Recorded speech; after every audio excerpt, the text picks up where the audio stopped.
So today's theme will be global temperatures, and we're going to be looking at paired data. So you should be on this activity called K1, is climate change real?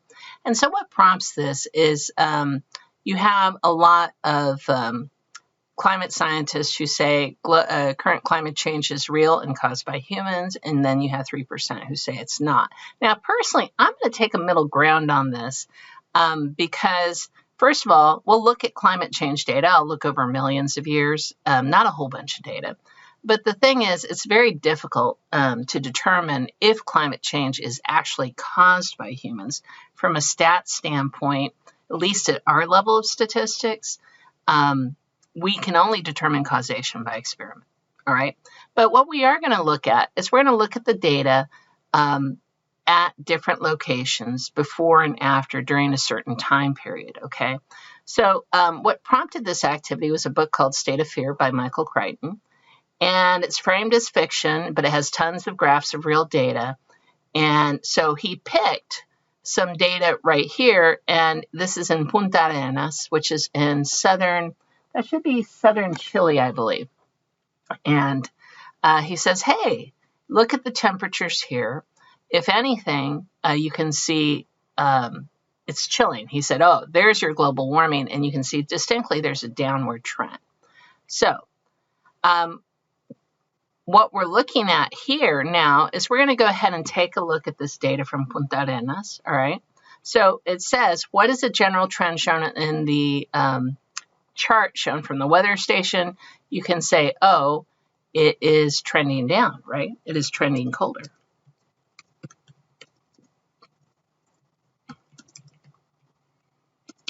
So it's definitely trending colder in Punta Arenas.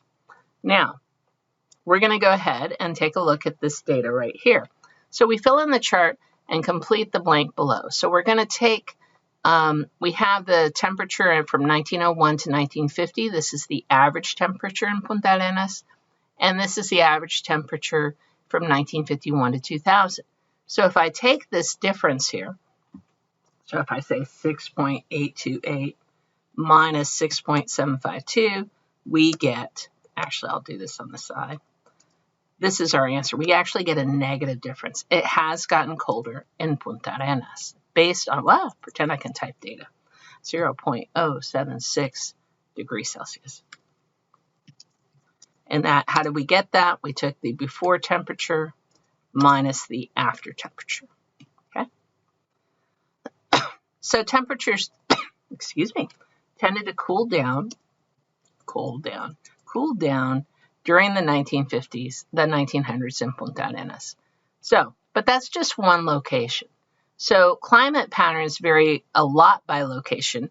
Instead of one location, what if we looked at the average across many weather stations? So you can see all this data here, right? And we collected temperature readings from 32 NASA GISS stations based on a random sample of latitude and longitude coordinates. Now, this data has a matched pair structure. So matched pairs, what does that mean? And why is it useful here? Okay, so we can tell this is matched pairs because each individual station, so you can tell this is matched pairs because, this is not spelling very well today. Each individual station has two measurements. So we'll find the differences within each individual station. Okay. All right. Now, and it's very useful, the matched pairs data structure is useful because we are controlling for variation in weather patterns between stations. All right, so it's very useful there. Now, another thing that happens, here's the other reason I really like matched pairs. The advantage of looking at differences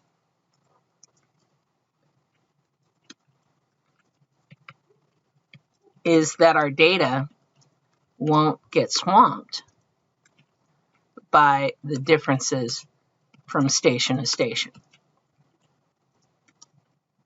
For example, Antarctica versus Austin, right? So because these have, especially Antarctica has such extreme temperatures, right? You would have all this cold, and then you have all this heat up here in Austin, and then it's harder to see, to discern, which means detect. I'll say detect smaller differences if they're not matched, all right? So matched pairs gives you a better visibility into the data. Okay, so we have our data source. Now we're going to go ahead and look at the station data.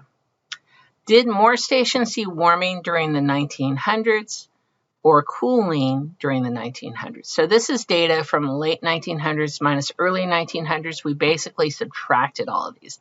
This data point right here is Punta Arenas,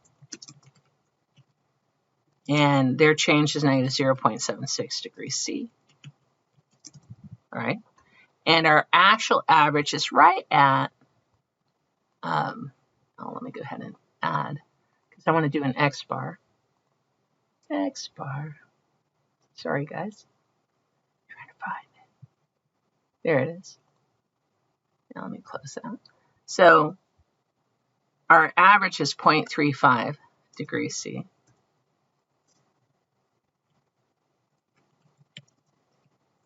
Now let me put my X in there. So this is the average of our samples, and it's right around, let me go ahead and draw it for you. It's roughly right here. Okay. So that's your X bar. Okay. Now, did more stations see warming or cooling during the 1900s? Well, you can see that right here, these are the ones that saw warming, right there. So these stations saw warming. And then this other set of stations right here, and you could almost say those aren't quite zero, but they're right under. These stations saw cooling. So we did see some stations cool, and we did see some stations warm, all right? And so we can say that more stations saw warming during this period, and the dots represent early 1900s temperatures subtracted from late 1900s temperatures for each individual station.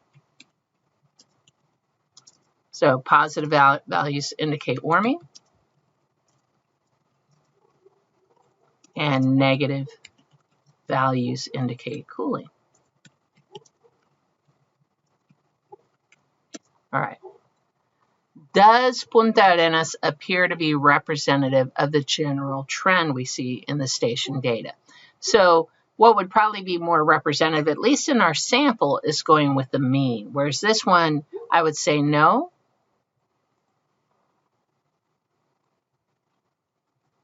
Punta Arenas is definitely below average.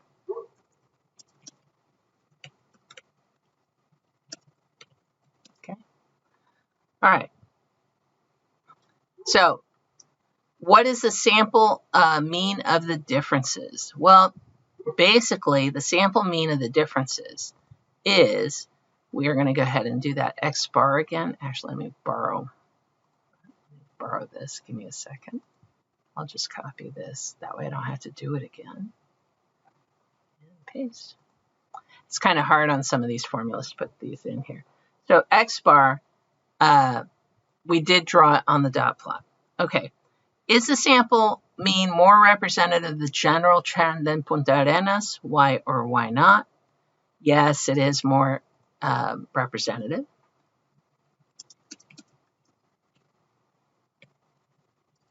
Because it shows the central tendency. It shows the central tendency, all right, rather than So it's better than using just one weather station. Okay, so now what we're going to do is we're going to do something called a matched pair t-interval. Sorry, this somehow wrapped around. It should be on this side. So a matched pair t-interval is we're going to find a single mean of the differences, which we sort of did earlier. You saw that our statistic is that 0.35 right here, so that's an important value, right?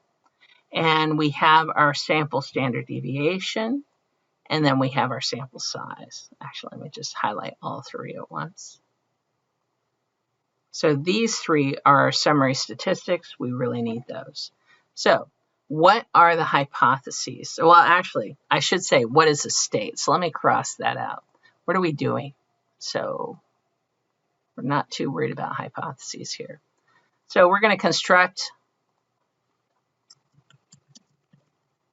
a 95% confidence interval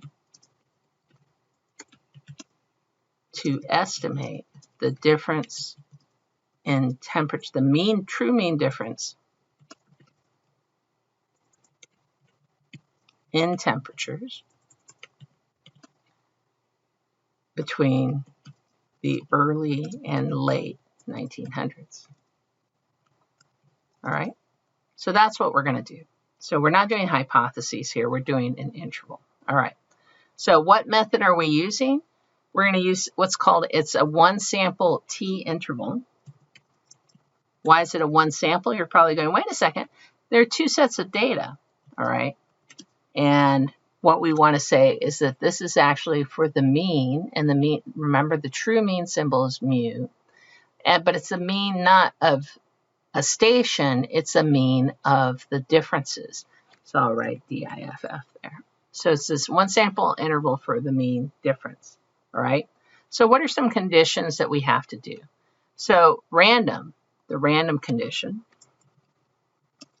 Well, was this sample taken randomly? Yes, the sample of 32 stations. So how do we know that? Well, let's go back and just see it up here when he gives you the general information on the data. Let's see. We collected the temperature readings from, so you can see right here. Go ahead. From 32, whoops, that's not what I was trying to do. From 32 NASA GIS stations based on a random sample of coordinates. So that's where you can see that he's actually talking about random, okay? All right, so we met that condition. Another condition we have to deal with is the 10% condition. And this applies primarily to samples. 10% condition. We want the sample to be smaller than 10% of all the population. So right now, I'm going to tell you that, so I don't know if he has it in the data up here. Let's see if he said it. I do have the number of weather stations. Does it list it in here? I don't think he gave us, but I have access to the number of stations. Huh. All right. So believe it or not, take a guess. How many weather stations are there? There are 7,520 weather stations. 10% of 7,520 equals 752. 32 stations is less than 752. So we're golden. This is fine. This condition is met. You write met. All right. And this one was also met up here. All right. Then finally, we have the normal large sample condition. And that means, do we have enough? If you watch the notes, I show you, and actually we did this earlier in some other lessons, when we have at least a sample size of 30, that's good enough. So either your population is normally distributed, but we don't know that, or your sample size is at least 30. We have a sample, our sample of 32 stations is greater than 30, so this condition is met. Yay. All right. So we're good here. So that's the normal large sample condition.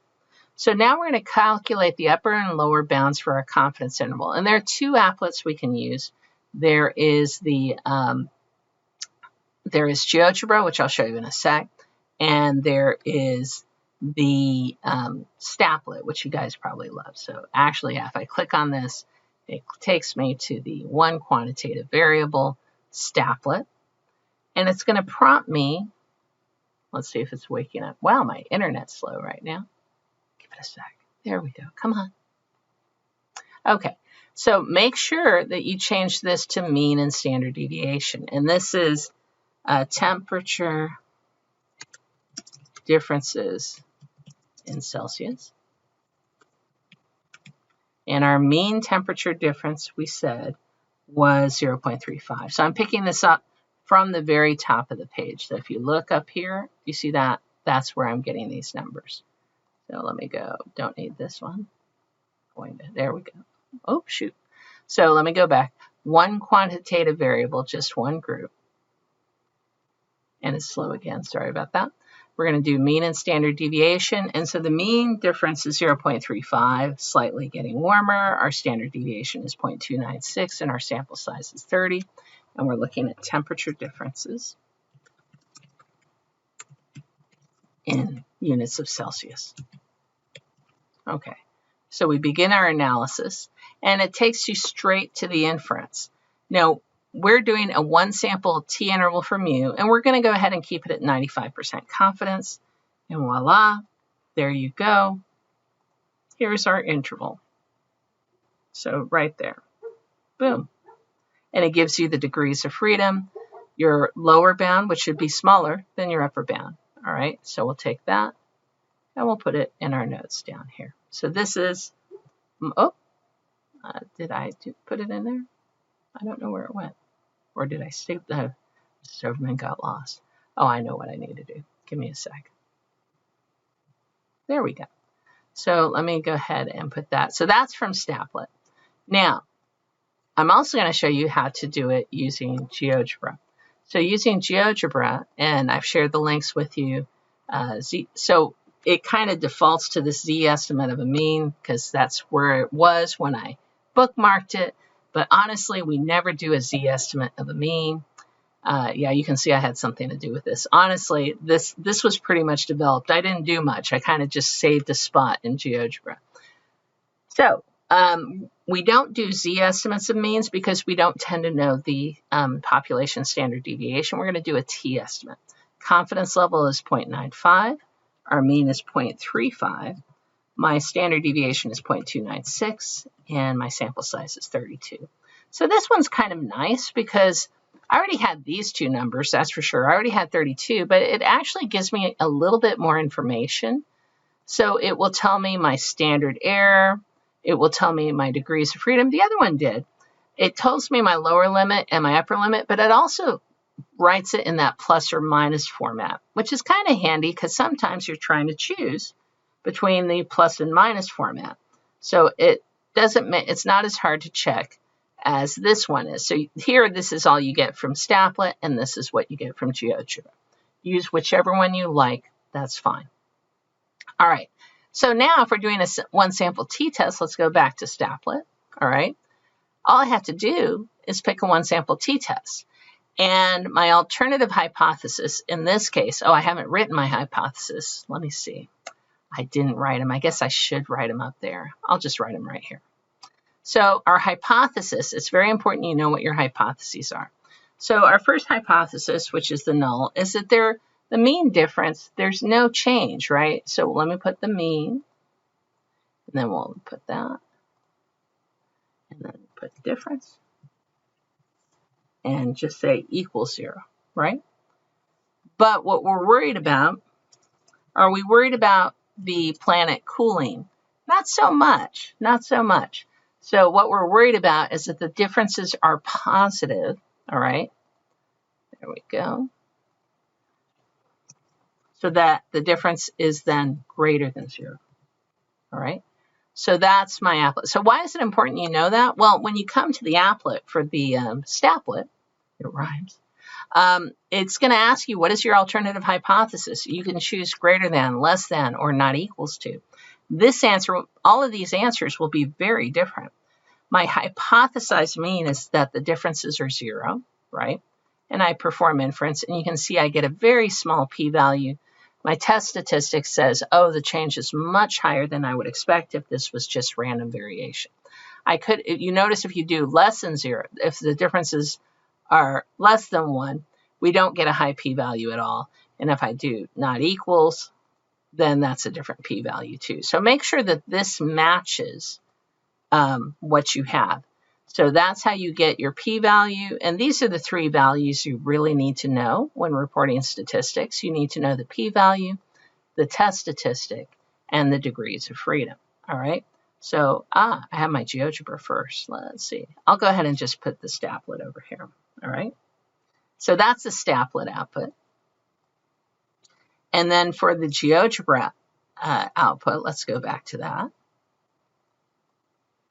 We can basically say, okay, we're not going to do a t-estimate of a mean. We're going to do a t-test of a mean. Now, you're probably going, but wait, that one said difference of means. Well, difference of means means I have comparing the 2 samples separately. That means my Antarctica before is going to be mixed in with my Austin before. And my Antarctica after is going to be mixed in with my Austin after. So we really don't want that because we already took the difference. We only have we're only taking the mean of the differences, all right?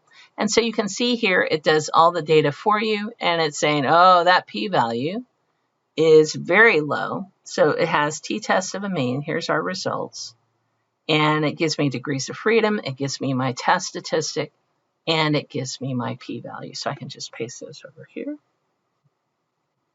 Boom. All right. So that's what we get. So that's pretty nice and easy to do. So is our confidence interval, so our confidence interval is here, right, from 0.2433 to 0.4567. Is that consistent with our hypothesis test? So basically, what would our conclusion be? Well, our conclusion would be, right, let me go ahead and write this down. We, because our p-value of 0 is less than, and alpha is typically 0.05, we reject our null hypothesis. We reject our assumptions, okay?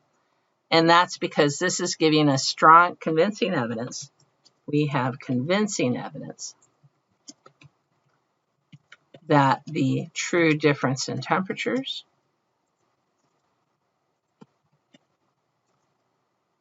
before minus after is greater than 0. So we have convincing evidence that it is definitely warmer, all right? And if I look, let me go ahead and interpret this confidence interval, because you should be able to interpret a confidence. Yeah, it says there, interpret your confidence interval. That means we are 95% confident, because that's what we said. I could have done a 90% interval. I could have done a 99% interval. So we're 95% confidence that the true change in temperature, now I could have said difference in temperature, but that's what we're looking at, is between 0.2433 and 0.4567. And that's it. We've interpreted our confidence interval, and we've interpreted, or we've made our conclusion based on our p-value. So here, this is basically saying that it's warmer. Guess what? Because this one doesn't include 0, because our interval, let me go ahead and type it in here. What was it again? 0.24, I'll just copy that. Because our interval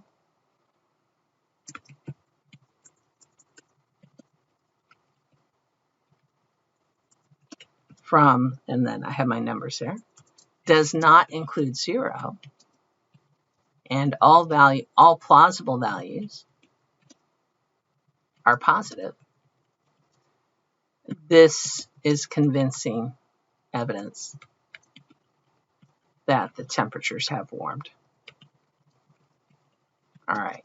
So yeah, it's definitely in the recent past, if you're looking at just the last century, yeah, it's definitely warmed.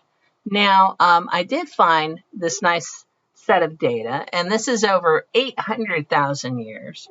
And you can see these are the temperature changes over time. Now we've gotten here, it looks like it's actually been cooling for a while, but we've actually had jumps here. In fact, our biggest jump was way back here, over 100,000 years ago. Now, are we on track for that? Yes. So what happened, I think, is that some climate scientists were also skeptical that maybe you could argue whether it's human caused or not, but these aren't human caused, right? These temperature increases there.